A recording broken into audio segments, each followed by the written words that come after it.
To order the meeting of April 19th, 2021. And Janie, if you could give us a roll call.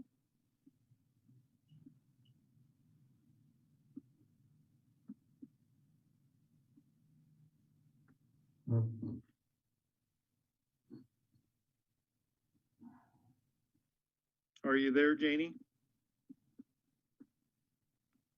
So I don't want to hold things up. I'd be happy to call the roll, and I'll keep it on the minutes here. Mr. Chairman Burrows. Here. And Vice Chair Dave Amspoker. Present. Okay. Commissioner Stutzman.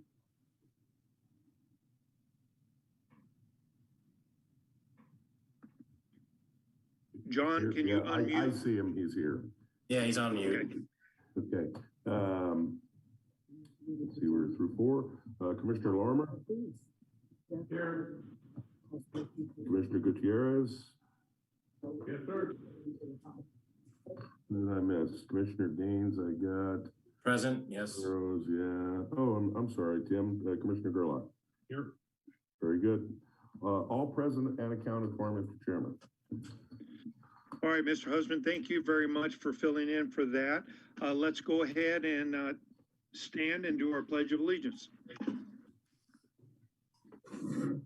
Flag right over there we can see. I pledge allegiance to the flag of the United States of America and to the republic for which it stands, one nation, under God, indivisible, with liberty and justice for all. Thank you. Well, I want to take just a second. I guess I'll thank all of you for electing me as chairperson, but I'm here.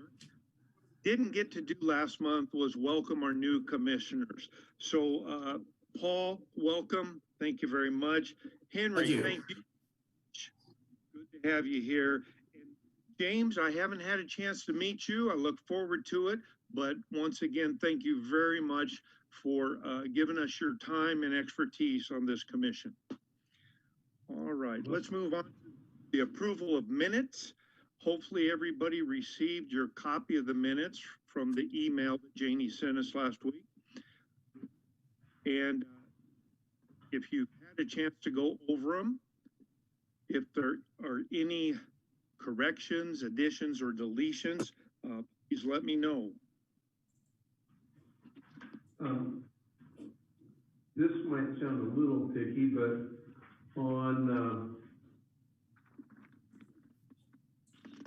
under new business item B, proposed commission responsibilities, it has me listed as co-chair, and I think I'm more a vice chairman. I don't believe I'm co-chairman. That's the only thing I found, and it kind of lists me as co-chairman throughout. Okay. So, all right, we can keep that straight in future minutes. I have one question.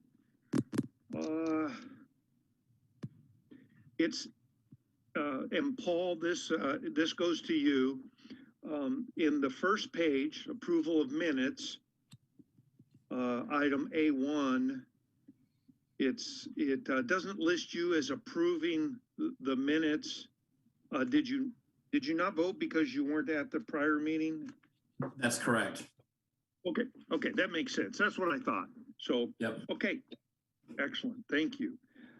Any other additions, deletions, or corrections to the minutes?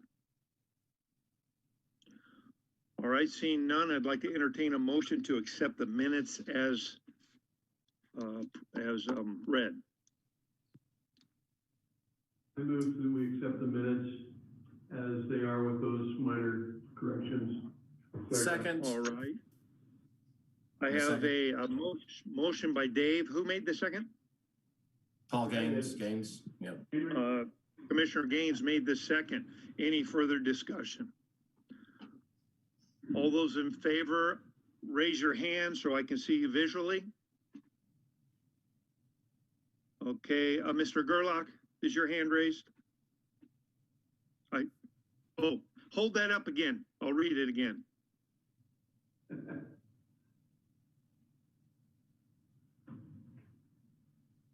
Host, not the, can't read it.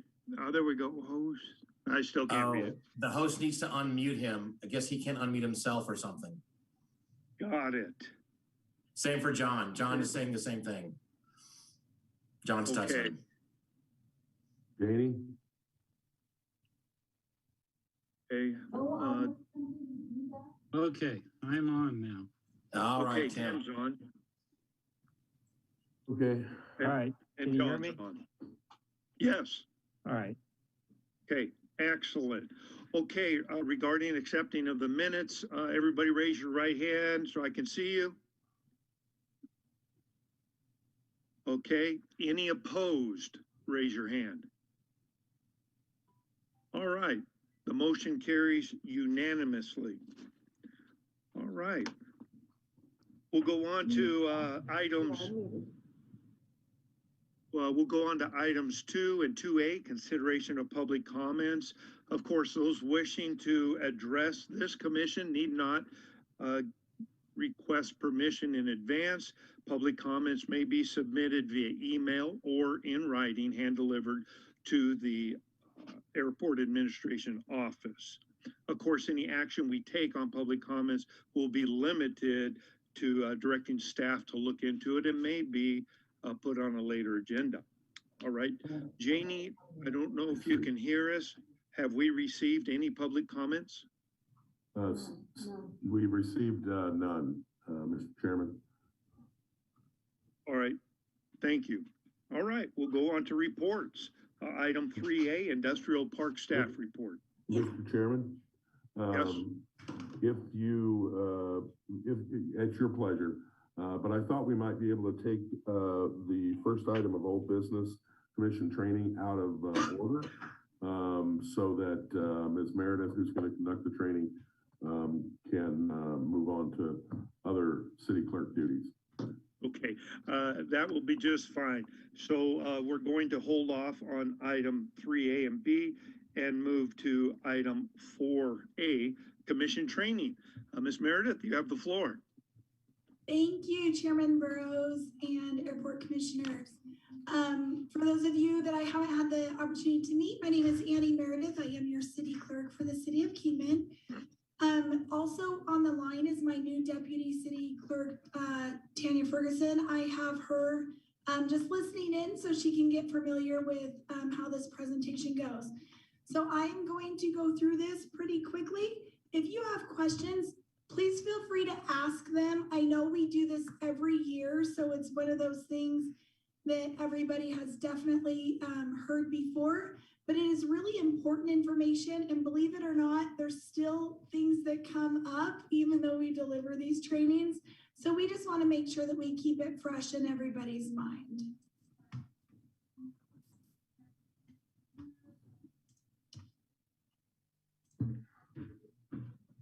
All right, can everybody see my screen? Yep. I believe so.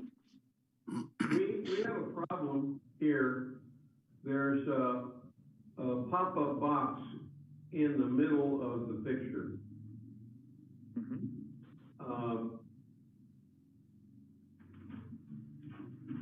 Is that better, Dave? No, that's no better. Host would like you to unmute. So that's IT giving you the unmute option, because there's a setting in however this meeting was created that wasn't allowing people to unmute. So IT is doing that to have you unmute. You can click no, because if you unmute, it will interfere because you've also called in. I see. Well, it just went away. Okay, perfect. They might not have been aware of that. All right. Cool. So I'm going to go ahead and get started. Again, this is your annual open meeting law training presented by the city clerk's office. Open open meeting law, this is just a general overview. It is the public policy of the state that meetings of public bodies be conducted openly and that such notices and agendas be provided for such meetings which contain such information as is reasonably necessary to inform the public of the matters to be discussed or decided. Toward this end, any person or entity charged with the interpretation of this law shall construe any provision of this law in favor of open and public meetings. So really, what does that mean? You know, all meetings of the public body need to be public, and any person that wants to be in attendance or listen or understand what's going on, we need to make sure that that's available to them. And really the public's business just needs to be conducted in public. Right now we are offering this virtual or hybrid, but they're still given the option to write in and comment or call in and comment if they choose to do so. Why does open meeting law matter? Because it protects the public and it preserves their right to participate in government.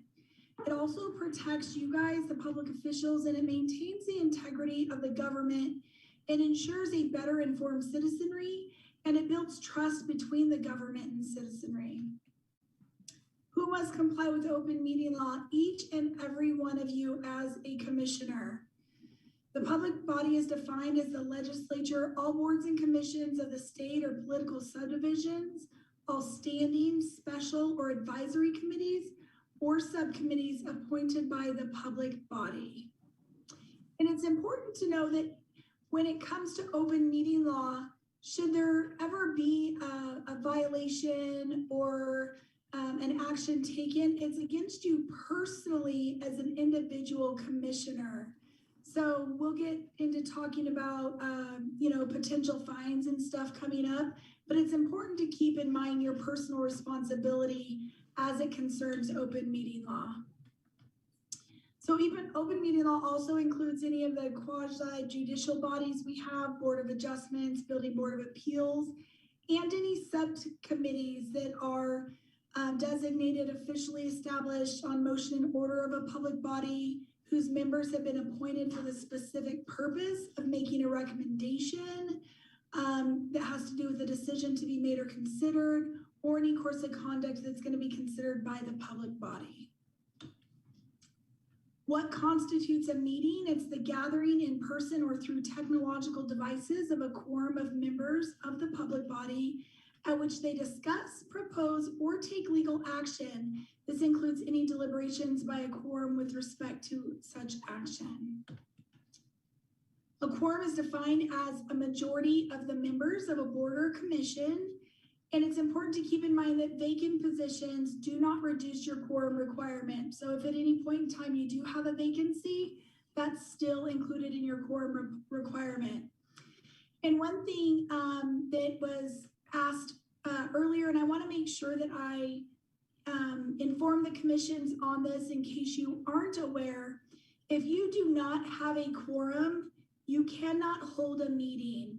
That means any presentations, any reports, any action or non-action items. If you don't have a quorum, then it's best to not even start the meeting. Generally, the chairperson can just say, I'm sorry, we don't have a quorum. All items on this agenda will be moved to our next agenda.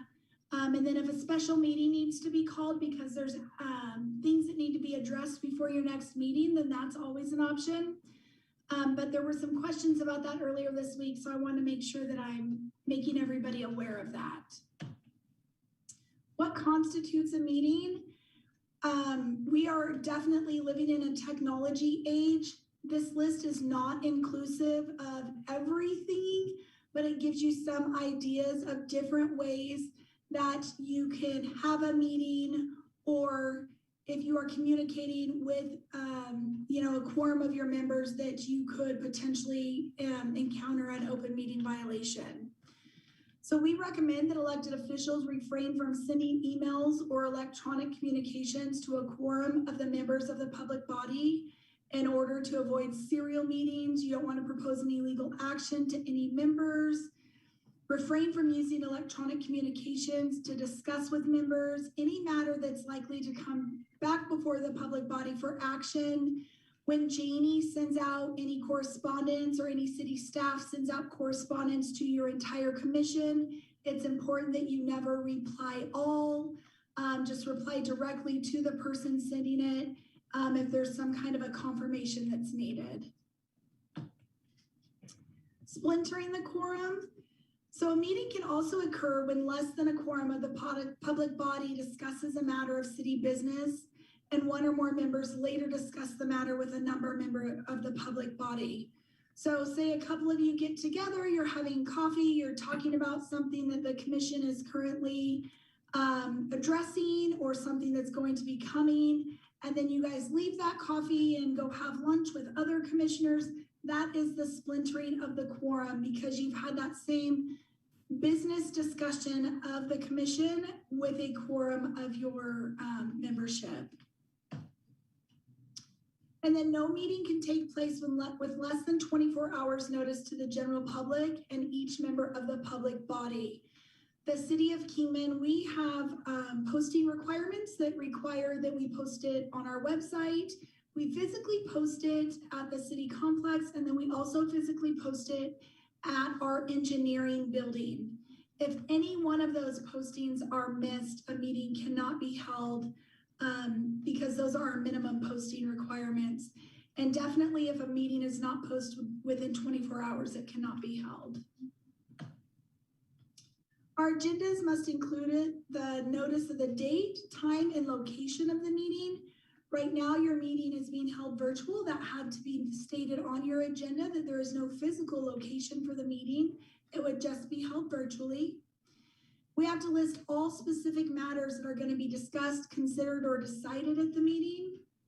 And then, like I mentioned before, we have to give a summary of each item that gives the public the general understanding of what's to be discussed. It doesn't have to be lengthy or very specific. It just needs to make sure that if somebody was to pull that agenda up, they would have a basic understanding of the items you're going to talk about.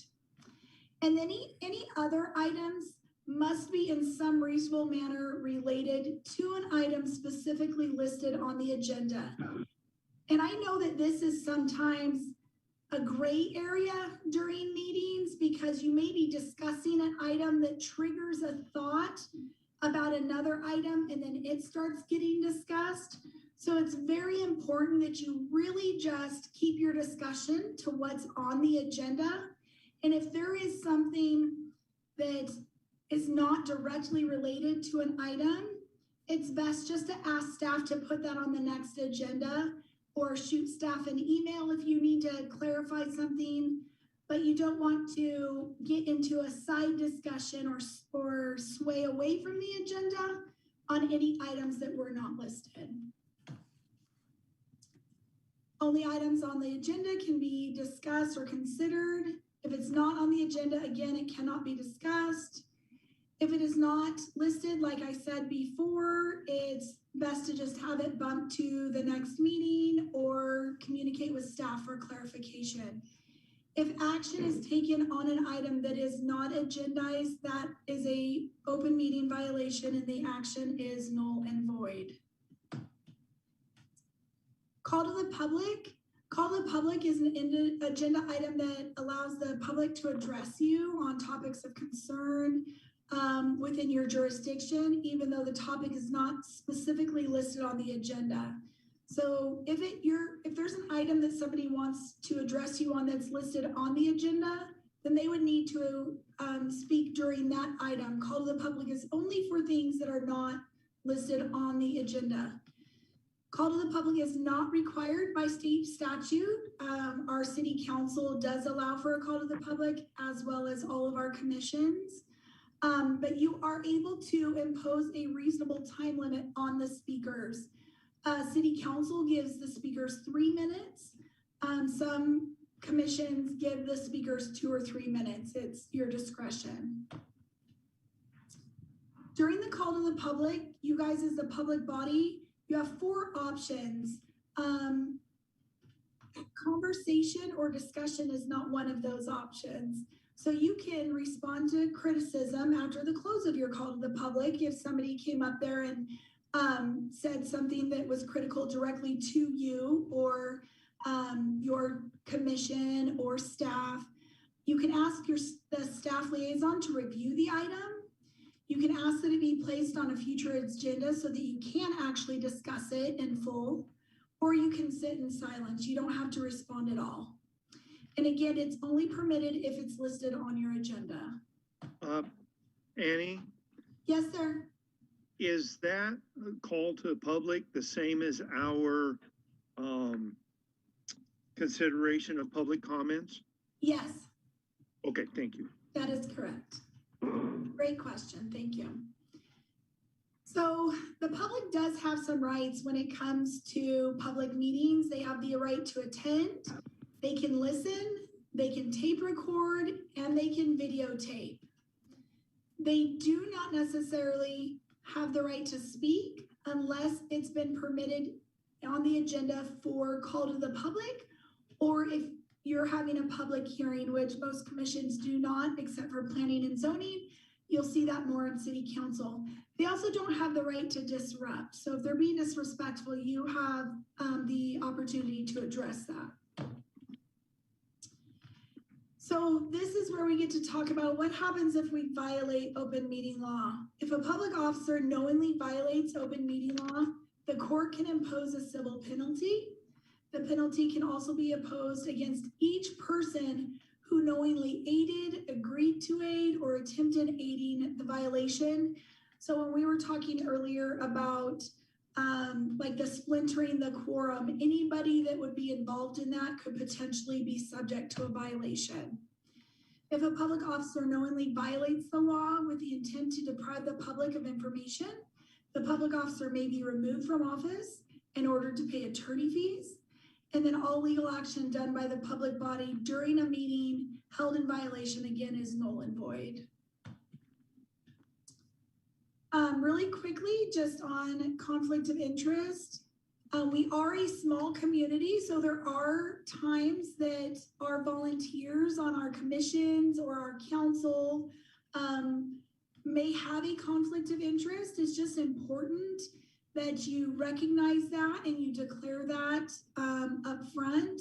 It is illegal to fail to declare a conflict of interest under Arizona law. And that covers, again, like I said, all public officers, employees, anybody involved in the decision-making for the cities and towns. And it applies to the private interest of public officials or employees' relatives. So it's not just maybe you or your spouse, it is your direct relatives as well. So it's important that you find out ahead of time what your conflicts are. You guys get, as commissioners, you get the agenda ahead of time from your recording secretary. Take a look. If you think there's something that could be a conflict, just let her know. Have a conversation with your staff liaison. Call my office or the city attorney's office. We're happy to have that discussion with you.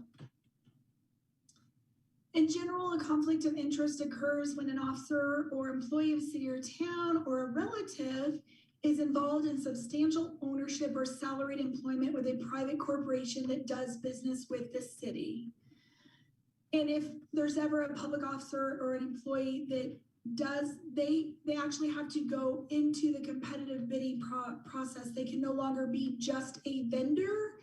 Everything that we do with that organization would have to go through competitive bidding.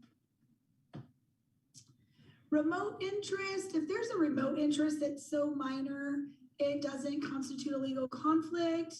I would say if you're questioning it, then definitely double check. If it's something that wouldn't have even crossed your mind, then you're probably good. These are the statutes that pertain to open meeting law and conflict of interest. And then again, if you have any questions, you can always contact myself or our city attorney's office, and we would be happy to discuss those with you. So with that, I will take any questions. And if there's no questions, I will go to my next one. Meredith, this is Bill. If you could please forward a copy of your PowerPoints to us so we can have those on record and refer to them? I believe they were attached to your agenda. And if they weren't, I can make sure Janie has them to provide to Okay, you. Okay, thank you. You're welcome. All right, so now we are going to, I believe you said that subcommittees have to have the posting 24 hours in advance as well? that is that correct? correct. That is correct. If it's a Okay. quorum. If If it it's a creates a quorum? quorum. So a But if we've got subcommittee, a subcommittee of 3, that would not constitute a quorum. Am I correct? so if you have an official subcommittee, it's a good idea to post that agenda just in case there is potentially a quorum that may be present. You also need to make sure that somebody is documenting or taking minutes at your subcommittee meeting. Okay, thank you. You're welcome. All right, so now we're gonna go to parliamentary procedures real quick. This is straight out of Robert's rules. So you guys are probably more than familiar with this one, so I'm gonna go through it pretty quickly. If you need me to slow down or you have questions as we go, please feel free to stop me. So what is parliamentary procedure? It is a set of rules for conduct at meeting that allows everyone to be heard and make decisions without confusion. So it kind of is the order of the meeting, if you will. Why is it important? It's a time-tested method of conducting business at meetings and public gatherings, and it can be adapted to fit the needs of any organization. And it's important that everybody knows the basic rules of running the meeting.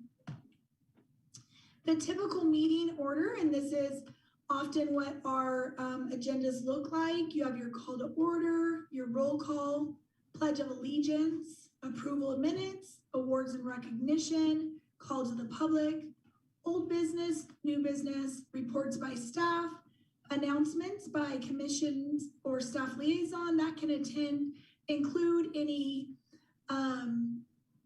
events you've attended, any conferences, any trainings that you want to report out on, and then an adjournment. The motions, just really quick, a motion is a proposal that the entire membership take action or a stand on an issue.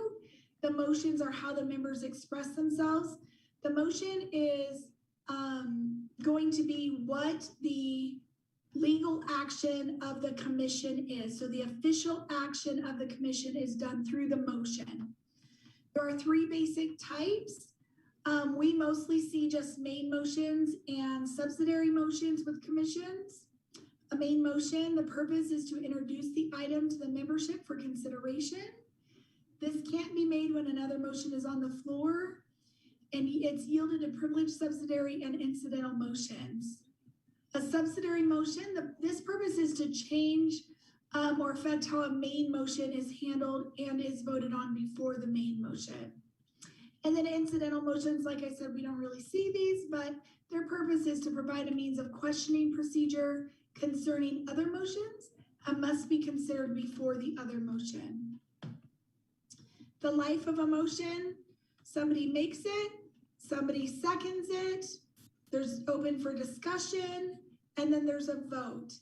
If there is not a second, the motion dies. How is a motion presented? This is a very formal way that we're gonna go through, and you see variations of this through council and commission meetings. First, you obtain the floor. You wait until the last speaker is finished. You address the chairman, and then you wait until you're recognized. So you'll say, Chairman Burrows, I'd like to make a motion, and they'll say proceed, and then you'll make your motion.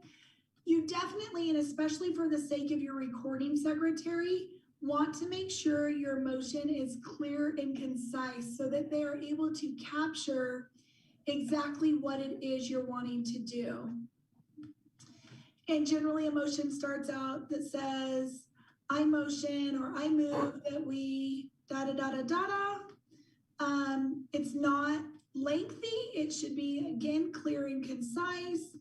Then you wait for somebody to second your motion.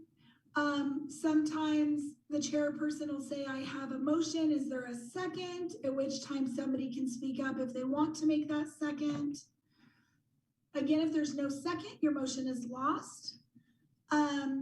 And then the chairman can say, all right, I have a motion to it's been seconded.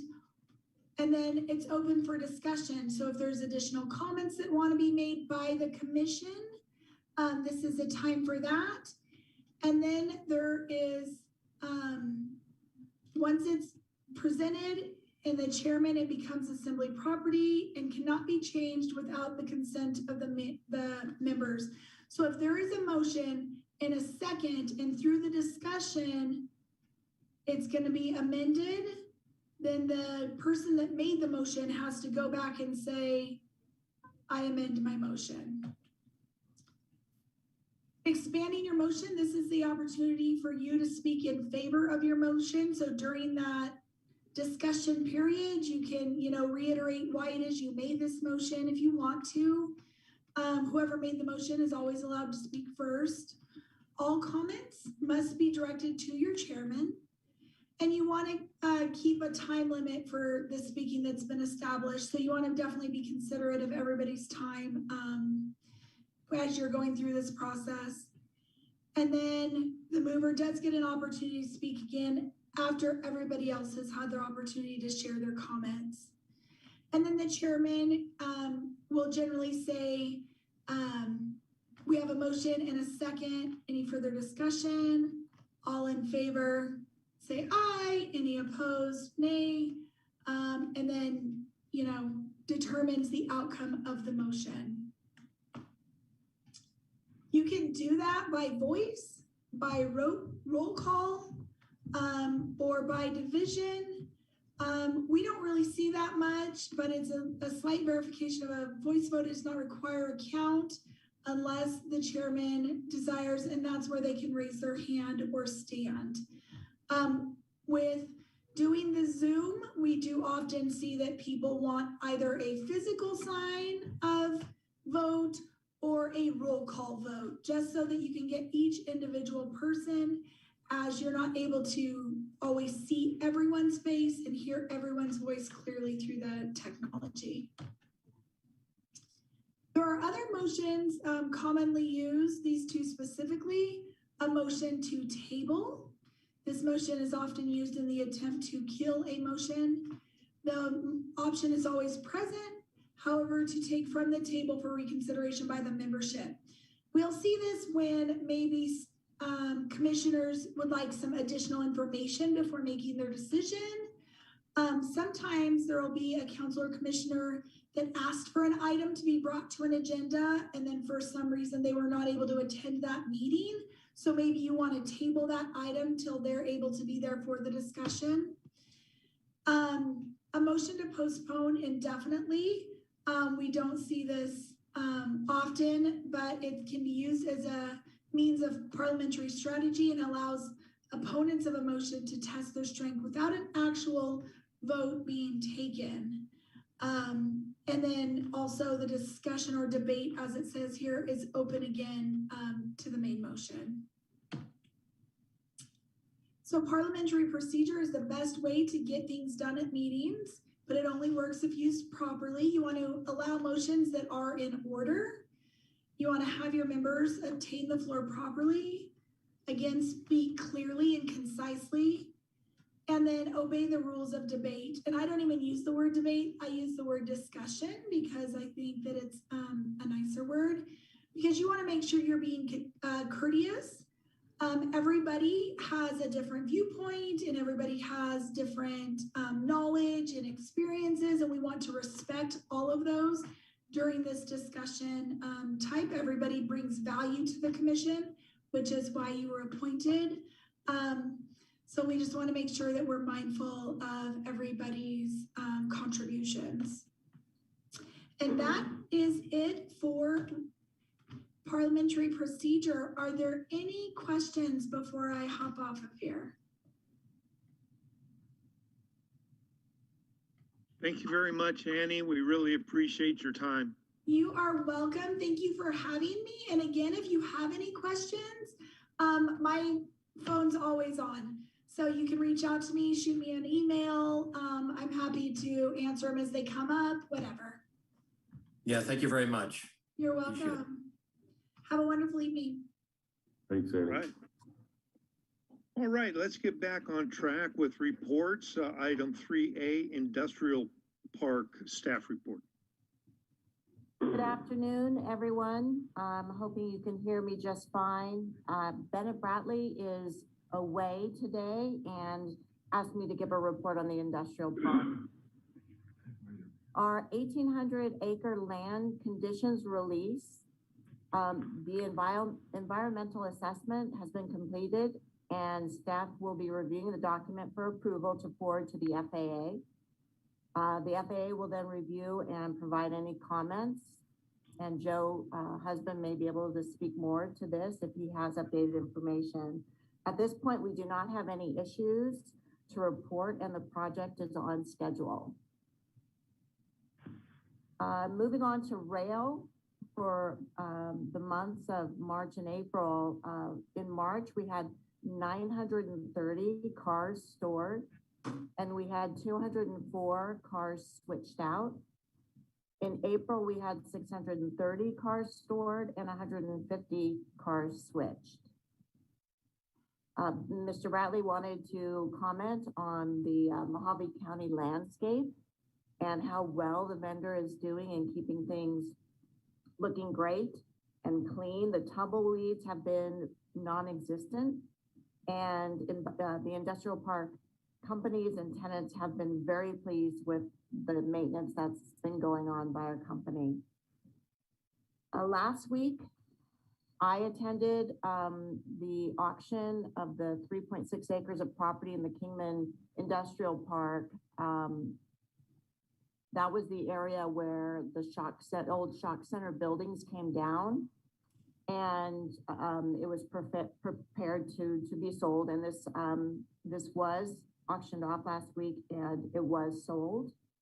The next step is that the new company is going to be building on that property over the next few months. I don't have any more information on that, but Bennett may. If you have questions. Lisa? Do you know how much it sold for? It was at the auction? I believe it was $170,000. Thank you. You're welcome. And Lisa, also, I think you mentioned it was auctioned off? It went to out to auction. It went to public bid. Okay. Yeah. That seems a little unusual. Why did it go that manner? It has to. If I may, Mr. Chairman, all of the parcels that are being sold go through the auction process. And when we say auction, really, we put it out. It's more of a request for proposal type of thing. It's put out for anybody to bid on, and then we get the sealed bids and go from there. But my understanding is that's the way we've been doing all of them that we've sold in the industrial park, at least for the last 3 years that we've been involved, Mr. Chairman. I see. All right, thank you. And let's see, moving on, we did send out a press release on the Coeur d'Alene Window Company that has located in the industrial park. They brought their business here, and they're moving into a 90,000 square foot existing building. And a press release went out to all local media regarding that. And they're starting out with about 15 employees, but moving on to maybe more 30 employees in the next couple months. And lastly, there are 7 projects that Bennett and the economic development team on the industrial park side we're working on.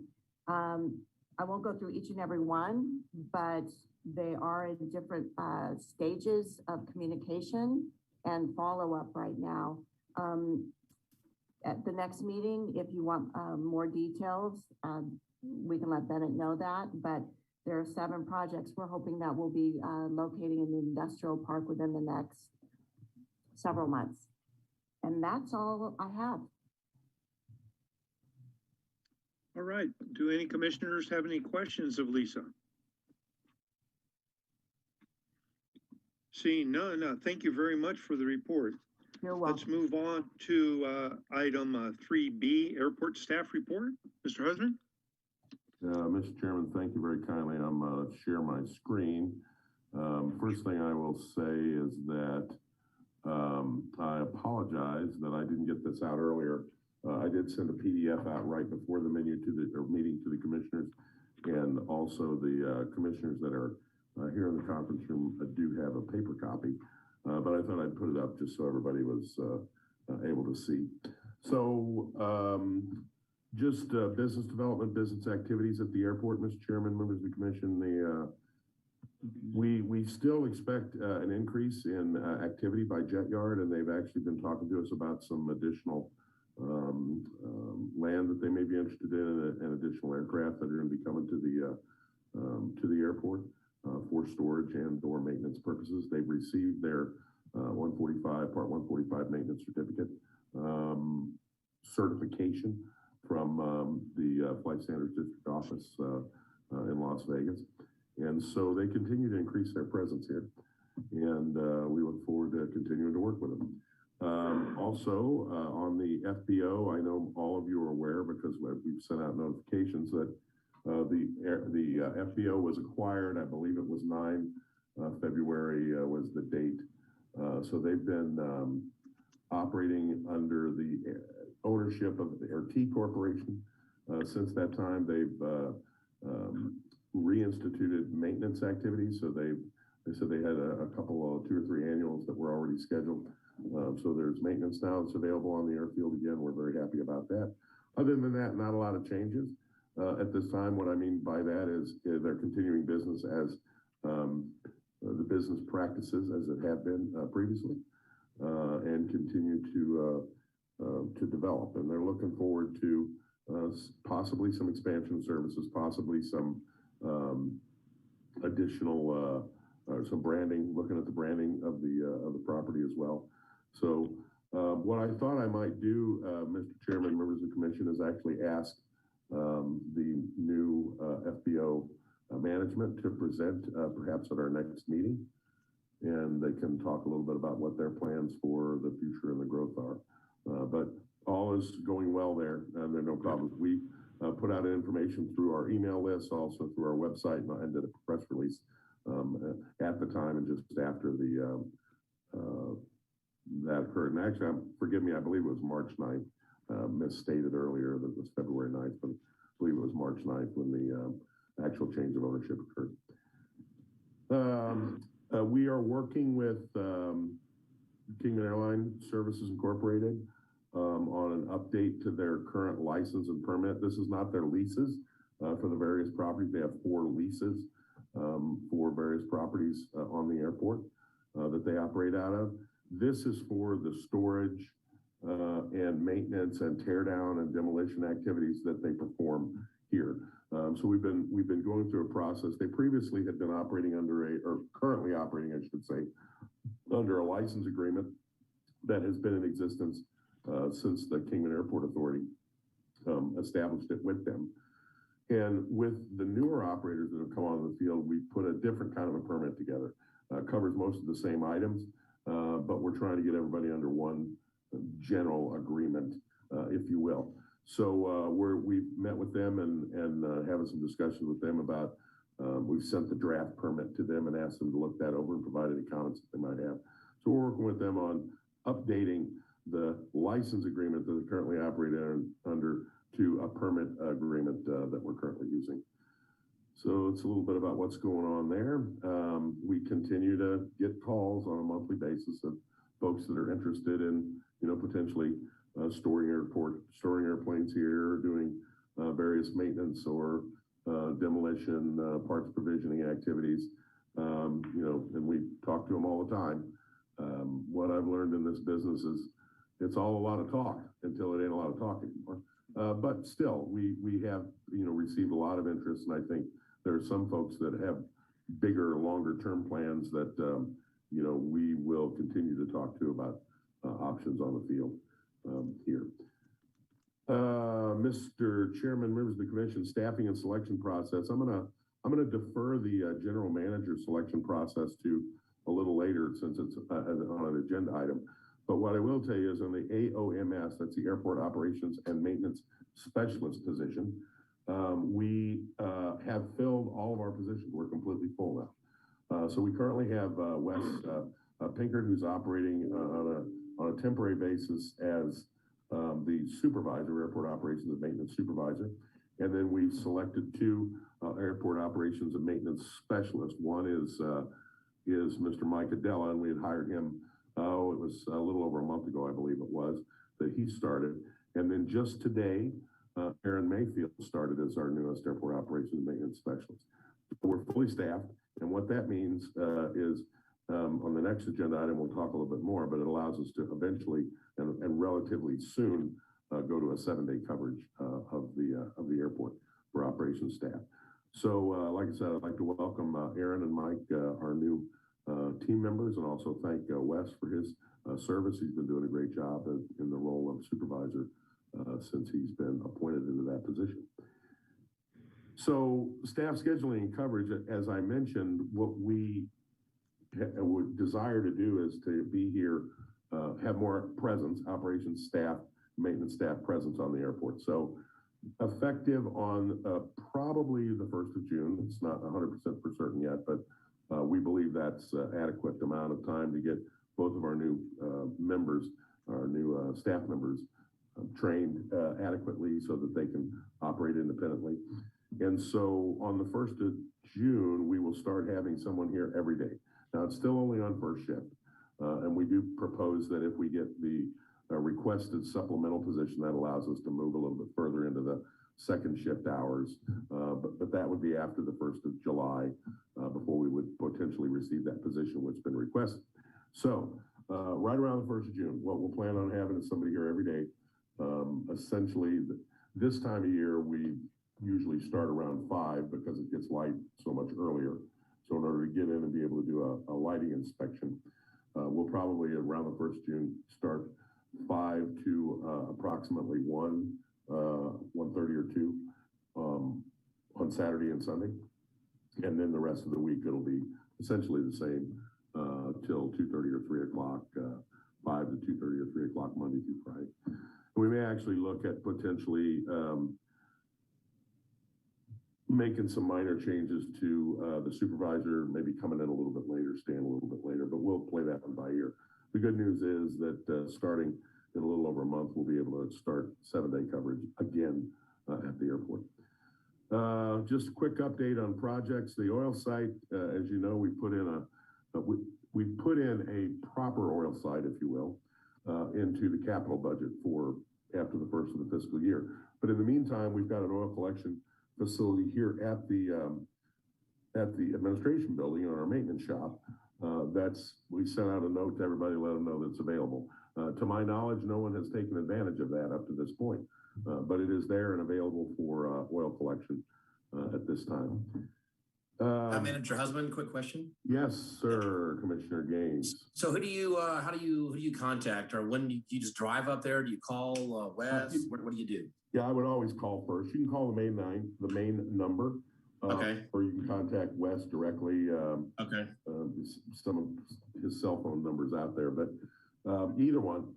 And just the main thing is just making sure somebody's either here or available. They can meet you to open up the shop. Okay, great. Thank you. And I think I did put that out in the email that I sent out to my notification list. And that's a good point for me, Mr. Chairman, members of the commission. We have that notification list, but as you know, I put out various notifications to the airport users. It's not complete by any means. So number one, I would encourage you, if you have a desire or know of people who might be interested in the information, please feel free to forward it. Number two, if there's any email addresses that you think I might want to add to that, feel free to share those as well. You know, I know, just as an example, you know, Commissioner Gerlach and his position as the president of the EAA probably has a list where he sends that out to his folks. So we can keep it going that way, or we can actually put some folks on the list. Covered tie-down lighting inspection. So we we put a couple of lights onto the covered tie-downs. They're two lights that were, they're a light fixture, that solar light fixture that was suggested to us by Vice Chair Spoker, who came in and showed us the product. We went out and bought a couple, and we've installed those, one at either end of the covered tie-down. And they're working okay. They throw about probably a 30-foot circle of light on the ground. And at this time, there's only two, one at each end. So we've got them there. We're kind of testing them for durability.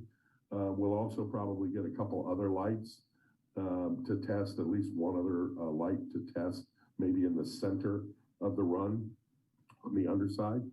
But we have been working on putting some solar lighting out there on the covered tie-down. So if you're here in the dark, feel free to go by and take a look at them and let me know what you think.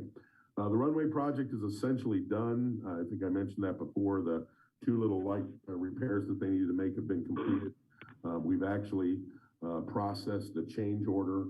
It's interesting, it's called a change order, but the project came in a couple $100,000 under the contract amount. So we've approved that change order for that reduction in the contract. We're in the process of going through the closeout process. I'll talk a little bit more about that grant in the next section. Well, we're going to talk about it now. The runway project grant, through some recent legislation, it may be eligible for 100% funding. Normally, we get a grant from the FAA, what's called an Airport Improvement Grant, AIP. It's 91.06% of the project value. So then the other portion, the local sponsors responsible for it, the city of Kingman, the airport. You can also apply for an ADOT grant that you can get half of your sponsor's share. But this, through recent legislation, we were notified that those grants that came out in the previous fiscal year may be eligible for 100% funding. And so we're waiting to hear on that. We won't be closing that grant out until we hear from them definitively one way or another. So we'll work, that's the only thing that's keeping us from closing it out right now. We are still working on the as-built and the final engineer reports and those kinds of things, but we would normally close that out just as quickly as we can. We're dragging our feet a little bit just to make sure to be able to take full advantage if that change does occur. Taxiway B project, we're continuing to finalize the design. The fence project actually should go fairly soon.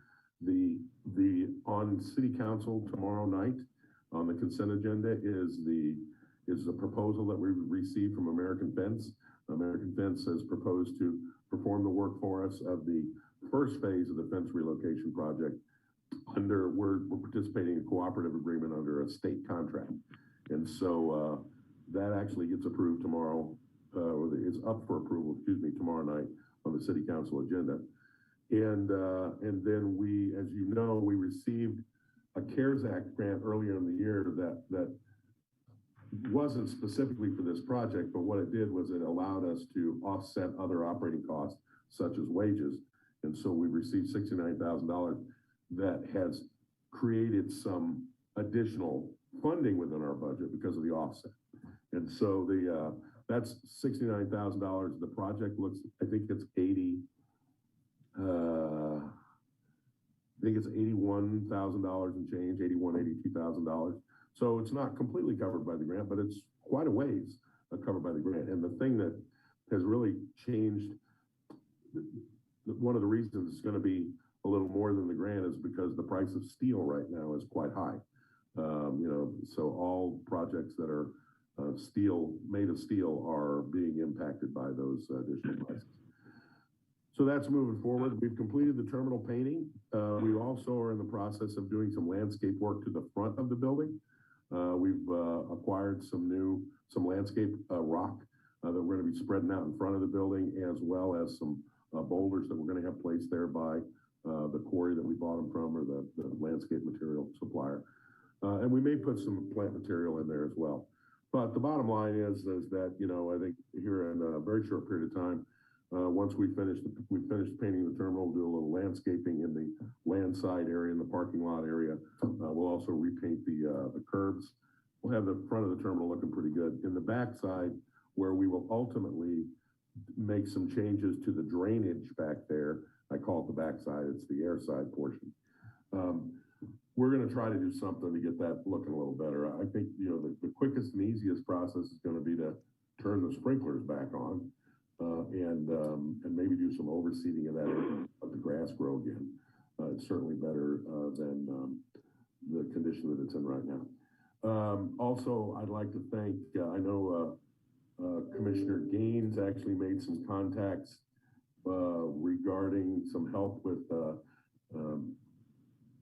taking care of the rose bushes out there, and we believe we've seen some activity there. Some folks have come out and done some pruning, so thanks to Commissioner Gaines for that assistance with, it's good to have somebody that's gonna love those rose bushes and take care of them.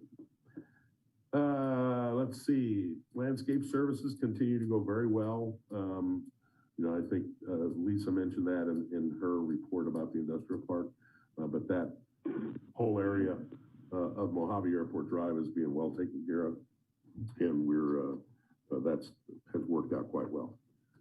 Okay. Grants. Joe? Yes. Uh, Who is that? Who is? Oh. Dave Amspoger. Okay. Thank you, Mr. Chairman, Commissioner, and Vice Chair. Are the people moving the fence going to be using a lot of the existing metal, or are they going to be putting in a whole new fence?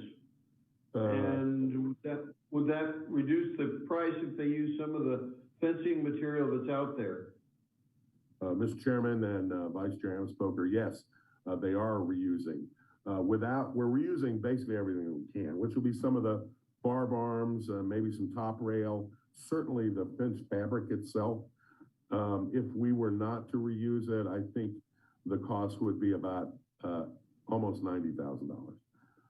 So we're saving about, okay. let's say it's $8,000 doing it this way. And in fact, that's not entirely true.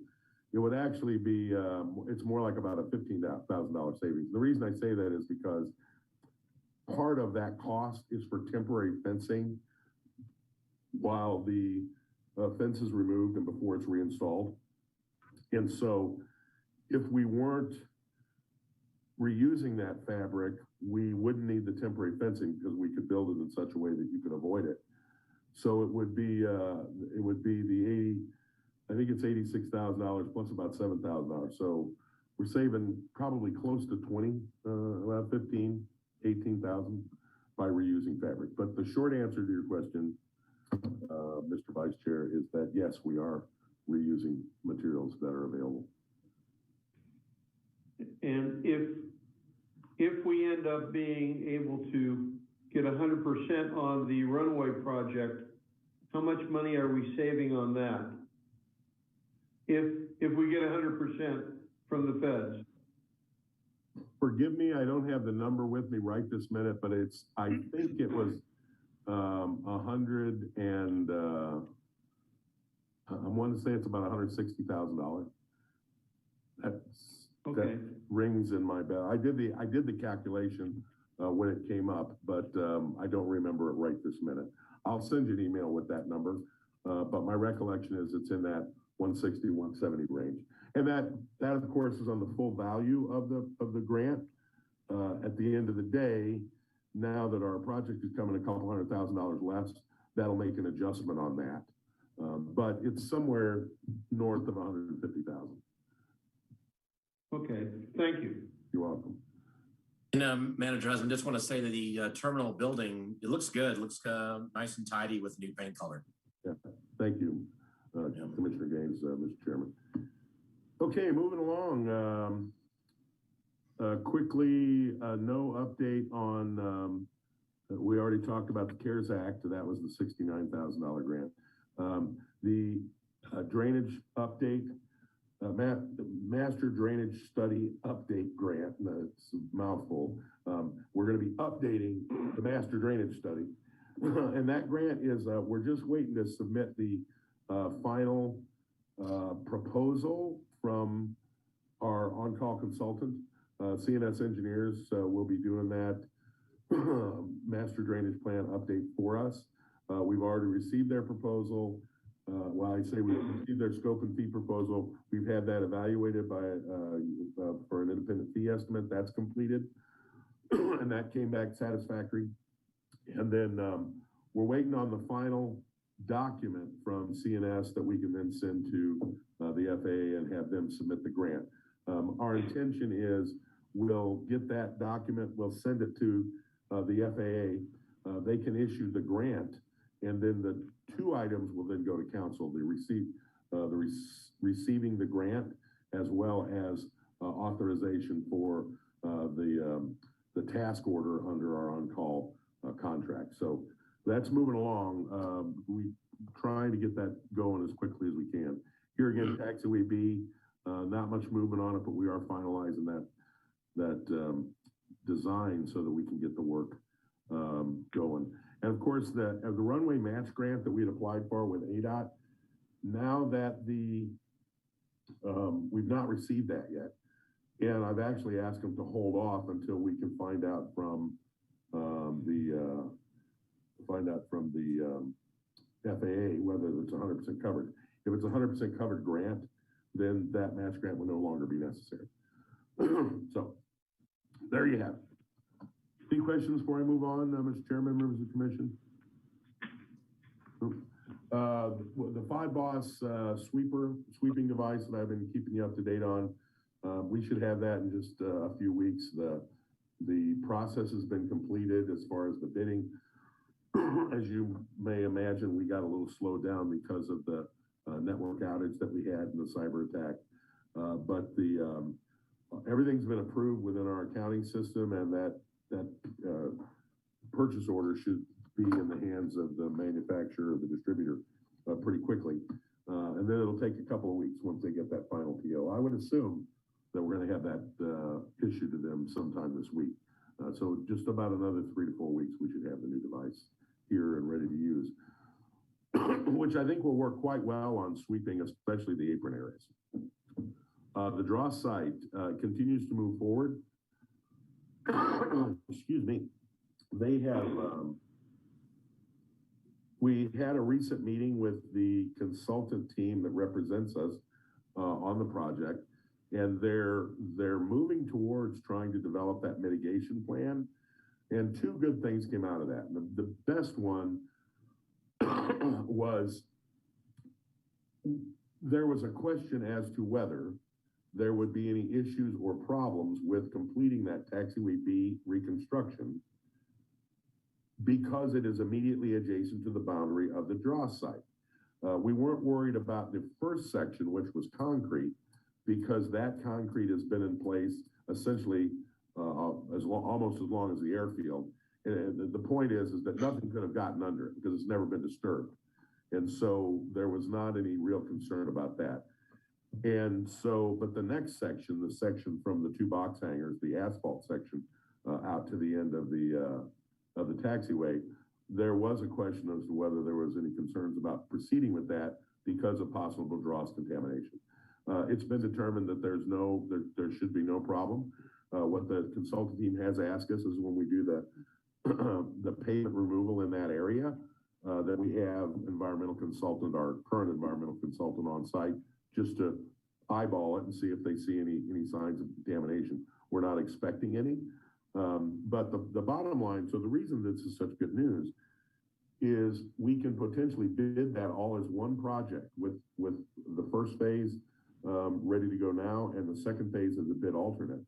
And because of the way that the grant cycle will work, we'll be eligible for the next phase of grant funding after the 1st of July. We may be able to just continue in one linear project to do the first phase and then immediately go into the second phase, or relatively immediately go into the second phase. So that was really good news from our recent meeting with the FAA, or excuse me, not with the FAA, with our DROS consultant, environmental consultants for the DROS site. Manager, has one quick question again. Yes. This is Commissioner Gaines. Do you know about when they, just a guesstimate, when they design of the first phase of Bravo will happen, and when you could just guess maybe when they might get a shovel in the ground out there for the first chunk of Bravo. Just had to make it. I'm not holding you to it. Just No, thinking. no. I mean, Mr. Chairman and Commissioner Gaines, that my first thought, earlier when we talked about this, I thought we would be a little further along than we are right now. Right. And so I would have thought that late May or early June might have been a possibility. I think now we're looking at sometime after July before we'll get started out there. Gotcha. I mean, okay. We've still not finished the final design. Once we get to 90% design, it needs to go to the FAA and ADOT for their review, really to ADOT because it's an ADOT grant, but we always include the FAA as a courtesy. So it gets to them, they turn it around relatively quickly, or we can certainly request. The bottom line is, I think we get to, I'm looking at my calendar, we're on the 19th. Yeah, so I'm thinking if we get final plans by sometime in May, maybe the end of May, and then it goes out for the bidding process. Yeah, I think it's going to be July, could even be into August. Okay. Sorry. All right. Thank you, Manager. That's all right. It's moving forward. Yeah, we are making progress every week. Yep. Okay. All right. But the draw site is going along pretty well. I mean, I think I'm cautiously optimistic and have seen more. Even though I'm not seeing a lot of movement, I'm hearing a lot of the things that are going on that our consultants are working with the federal government on. So I think we're going to get there sooner than later. That's very good too. Also, yeah. The FAA land release, Ms. Lewis actually discussed kind of where we are in that environmental assessment. We're seeking an authorization, an obligation release for this 1,800 acres. A couple of the things that have gone on since our last meeting. We've completed a meeting with the State Historic Preservation Office on how we would propose the information regarding the archaeological and biological features of the site. This is a major undertaking where we look at all phases of how this project could potentially impact the environment. And when they talk about the environment with regards to NEPA, National Environmental Protection Act, it's not just trees and squirrels and rivers. It's the environment. It's noise. It's look how things look. It's the whole bit. So we are moving along pretty briskly. We're still working towards trying to get that schedule, that environmental assessment complete and a record of decision returned to us from the FAA by sometime in October. We're hoping to do a little better than that, but we are moving along. So we meet on a monthly basis and coordinate with the FAA, as well as much more frequently than that internally with the consultant Kaufman Associates that's helping us with the process. So continuing to move along. That's something else that I think we should potentially have some presentation to the commission on. Probably not next month, but I think June, we're going to be, let's say within 4 months to 5 months of the end. So maybe have our consultant provide us with some information, if that's your pleasure, Mr. Chairman, members of the commission, coming forward. Sorry, want to make a note. Okay, almost through. This is a new item that I'm going to put on the wait list, or excuse me, on the report every month, and that's our hangar occupancies. So as you can see, the storage types that we have, the exec hangars, the B and C, the DT hangars, as well as covered tie downs. That's the number that are available. Of course, we're fully occupied at this point. And then the number of folks that are on the wait list, just to keep the commission advised of where we are. One of the interesting things that recently came up is well, I'll get to that in a minute, but there are 4 on the wait list for the large hangars. There are 4 on the wait list for the small hangars, and then there are additional 2 people that are on the B and C hangars that have a specific request. So in other words, they're already hangar tenants, and they have a specific request either for a sunny side, a shady side, this kind or that kind. But there are 4 people other than them on the small T hangar list, the B and C T hangar list. Nobody wants, nobody on the D hanger list right now, and then we have 7 on the covered tie-down list right this minute. So that's good news. If we are successful in getting a new covered tie-down project budgeted next year, which is currently moving forward, it's not all the way forward yet, then we would have them 70% filled up if we do a 10 or maybe we do a 12 position covered tie-down. So I just wanted to keep this on there. It's like I said, something I'm going to start that I put on here. I would assume that our new manager is going to put it on, and we'll keep it on as well. Okay, moving out of that and moving into the budget. If there are no questions, I do have a question. It's Commissioner Gaines again. yeah, it's okay. All right. So maybe at some point we can talk about what way in person or another meeting on the agenda, because everything's full here now. We got different weight stuff. What the process would be to create new hangar space. Mr. Chairman, Commissioner Gaines, I mean, we could certainly look at the problem with building hangars, and I don't know about in this market because I've not built any here. But at other airports that I've been to, it has become so expensive to build hangars that the return on investment is extraordinarily long, that most airports have not been building their own hangars. They have been, the new hangars that I'm aware of that have been built most recently have been done through public-private partnerships or on leased land. But we certainly can investigate the possibility of potentially building some additional hangars here. And of course, we've got some spaces that need to be filled in, as you're aware, over in the hangar areas. Right. And if in an upcoming agenda item, we're going to talk about the proposed duties and responsibilities. One of the proposed subcommittees that I proposed has to do with capital planning and development planning, and that would be the ideal place where that would be discussed, investigated, and potentially move forward. All right. Thank you very much. My pleasure, sir. Yeah. Okay. Other questions before we get into the budget? Okay. Yes, Joe, I just have a quick comment.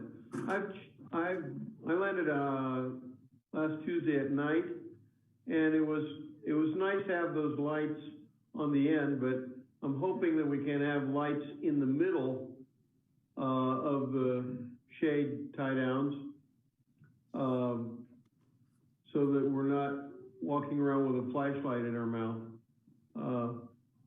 But they came on, they illuminated the area nicely, and I'm pleased to see some progress being made on the lights. Yeah, I would agree. I mean, ultimately, light that lights up the underside is where we're going. We're under a little bit of restriction with that sort of self-contained unit, that it needs to be both, needs to be able to get sun and you can't, I'm not sure how well we could sort of have it be able to get sun and then turn it so that it shined in. Anyway, that's one of the units that we're looking at right now is 2 separate units. So it has the panel that keeps the battery charged, separated from the unit by a wire link, so you could put the light itself underneath that would shine down. Anyway, I fully agree that that's what we ought to ultimately try to get to. Thank you. Yep. So we are 3/4 of the way through the fiscal year as of the end of March. We've got April, May, June that are left in the remainder of the fiscal year. Currently revenues, and this revenue number does not include, we're a little behind. So there's a fairly significant portion of revenues that have not been tendered for the month of March because we were behind due to the cyber attack. But as it is, these are the revenues that we've received through the end of March. It's a little over $1 million, $1,069,558. Our expenses, including both actual spent and encumbrance, is $826,940.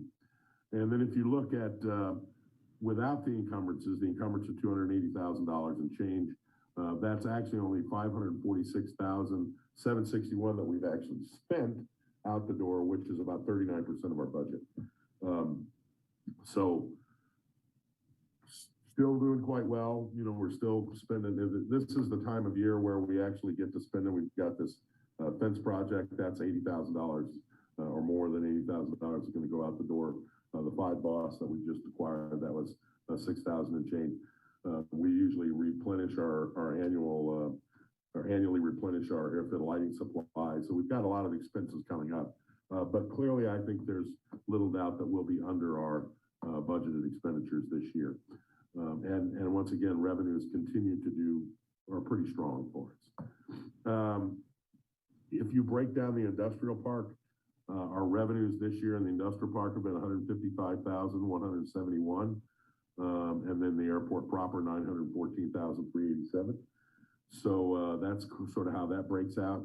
And then expenses on the other side, we've had about $59,000 or almost $60,000 worth of expenses in the industrial park. Half of that was to do the demolition of the shock center buildings so that we could sell this parcel. So that was about $29,500 all in one expenditure there. That's unusual that we have that high of expenditures for the industrial park on an annual basis. We did this year actually develop a dedicated industrial park expenditure budget. And let me explain that what that means is it's still under the airport division budget, but it gives us the ability to track those expenses more closely and more precisely. Right now, that's kind of a manual process for us, but in the future, after the 1st of July, we'll actually have actual cost center numbers, where object code numbers that we can apply so that we can better track those dollars that we spend out there. We established the annual revenues that come in, and this year has been more because of the change in accounting or the audit results from the railroad. But normally we make about $75,000 to $100,000 in revenues from the industrial park. And so we've established the budget this first year at $73,500. Now, we don't believe that we'll spend that much, and usually our expenses are $50,000 or less for the industrial park. But that's what we've established that this year in the budget process. So, and then fuel, finally, just to capture that, the March numbers are not in here again. We've all been experiencing some challenges with recovering from the computer outage. But through February, fuel flow, there have been 123,000 gallon, 123,532.6 gallons that have been dispensed on the field. So quickly going over our CIP budget has been proposed, as I mentioned before. It's not 100% identified. What I mean is approved, and it won't be probably until sometime in May when the city manager and the financial services department actually finalize the CIP. But what we put in this year, we did put another pulse of road work in the industrial park. We're getting ready to get that done. That's to continue to improve some of the roads that have never been improved out there. Also, the drainage study, as we mentioned before, which is grant funded. Drainage improvements at the terminal, we've placed that into the budget this year. The new covered tie downs are moving forward up to this point in the budget. And then also, we've got some environmental cleanup of a site over by the fuel farm, not our fuel farm, but the large fuel distribution facility in the industrial park. Replacement of the PAPIs, which we're having some challenges with. Some security fence upgrades, and the other grant funded project, the taxiway B stuff. So that's what's been placed in the capital budget that's moving forward. Once again, it's not approved. Those will the final approval, as you know, and certainly as Vice Mayor Watkins knows, is the city council process. So a final CIP budget will be approved by the city manager and financial services department. Then it'll be passed on to the city council for their evaluation and approval. So that's coming up. We finished our operating budget review and had that on the 8th of April, had the meeting with the financial services department on that. And we have, as I mentioned before, we put in for one additional position. We've also put in some monies for some additional security coverage. I didn't put in the entire amount, which would be about $80,000 to cover the airport the entire time that there's no operations presence on the field. But we thought we would at least get started. And as our revenues continue to grow, or as a possibility, we have make some agreements with our some of our business partners on the field that may want to also participate, then we'll increase that. We've also put in some dedicated money for pavement maintenance and airfield electrical funding, and then the landscape improvement, the landscape services that we've started. And golly, Mr. Chairman, members of the commission, I think I've talked way more than I should have, and be happy to entertain any questions that you might have. All right, any questions for Joe? I've got a quick question. This is Mr. Stutzman. Has there been any interest from anybody wanting to start a flight school? Mr. Chairman and Commissioner Stutzman, I got a telephone call recently from an individual that had potential interest in starting a flight school. And I can't recall his name right at this time, but he's looking for, one of the problems that we have is we don't have any buildings adjacent to the airport that would allow them to do that. I did suggest that he contact the Montgomerys about the property at the end of the field that was previously used as flight training operation, and also to the FBO. Additionally, the FBO is attempting to reach out to some of the educational groups within the area, like some of the colleges, to see what their interest might be in collaborating on a flight training program here at the airport. So we've had some interest, and we have some tentative plans out there, but nothing really that's, I would say, imminent at this time. Because I agree, I think that's the one thing that the airport is missing, especially now that maintenance is back, that we have maintenance available again. Yes, I agree. Thank you. You bet. All right, Mr. Husband, if you could take down your shared computer. Thank you, I apologize. And we'll move on to 4B, rates and fees.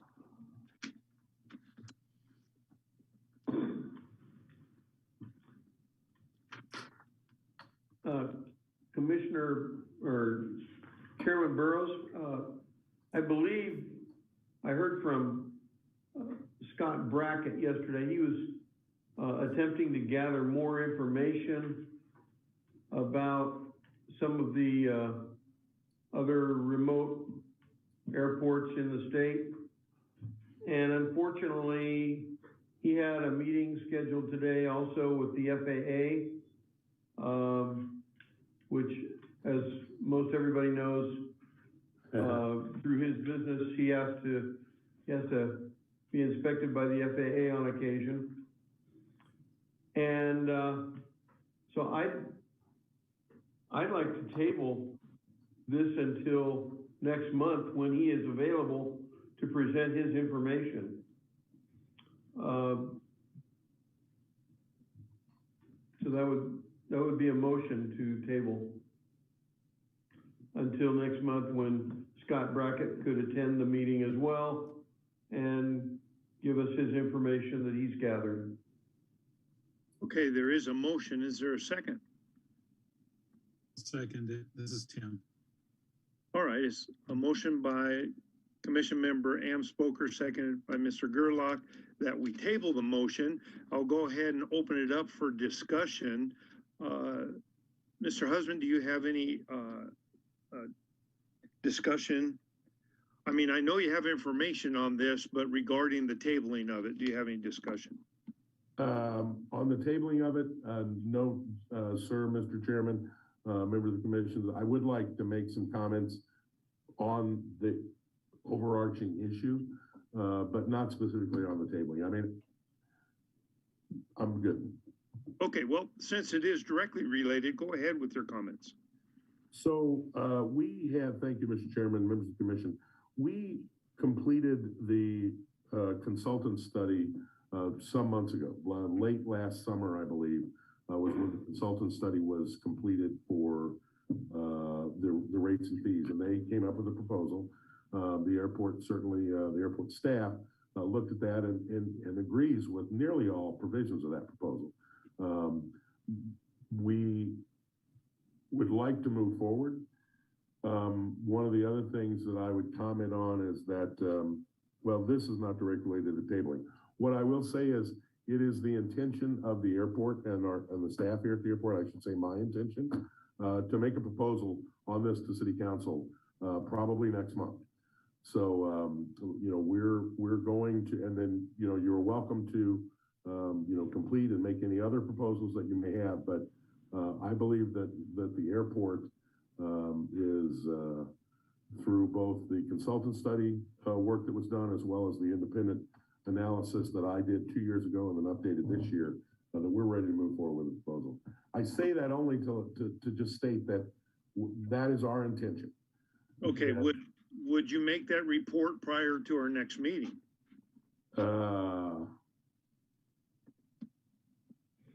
Next meeting will be on the next week. It'll be on next month. It'll be on the 17th. And the last, I believe, the last city council meeting in the month of May would be on the 18th, the day after. I would say, Mr. Chairman, that we could wait until that meeting, that city council meeting, but we also, I have to have my information in for the city council on the Tuesday, the week before that meeting. So, or typically Monday or Tuesday of the week before. Okay. Well, I am aware of a significant level of dissatisfaction with the materials that have come up in the past, and that there's not a lot of folks that believe we're ready to make a well-informed decision to City Council. We certainly can't ask you not to do that. I mean, you're going to do what you're going to do. That's your job. We understand that. We're merely an advisory arm for the City Council. But hopefully, if you make that report without our input, your report would include our stance on that. So any other discussions on tabling the issue? All right, all those in favor? Yeah, since I'm the one that made the motion, could we go ahead and discuss it and not complete and not entertain any motions other than to table it at a later time? Can we have a discussion and then, well, if we decide to table it? Okay, we could defeat your motion to table the issue. My question to you is, without the information we're anticipating, is it worth discussing and taking our time now? I don't know. Okay.